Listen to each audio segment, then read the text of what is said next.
অসহায়ত্বের ঝুলি, আমার একাকিত্ব, আমার নিঃসঙ্গতার কষ্ট, আমার দুশ্চিন্তা,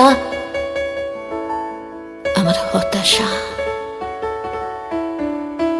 সবগুলো ঝাড়ুদারির মতো কুড়িয়ে নিয়ে সে বাঁধবে মস্ত বড় এক বস্তা। তারপর কুলির মতো মাথায় করে বই নিয়ে যাবে সেই সব অভিশাপ, আর হাসতে হাসতে বলবে, ভীষণ ভারী রে, কি করে এতদিন বইলি এই বোঝা। তারপর ঠিকানা ছাড়া পথে হাঁটতে থাকবে অসীম সমুদ্র পর্যন্ত। সাগর পাড়ে এসে প্রচন্ড শক্তিতে ছুঁড়ে ফেলে দেবে সেই বোঝা। ঠিক সাগরের মাঝখানে হারিয়ে যাবে আমার সব অভিশাপের ঝুলি। আমি ঠিক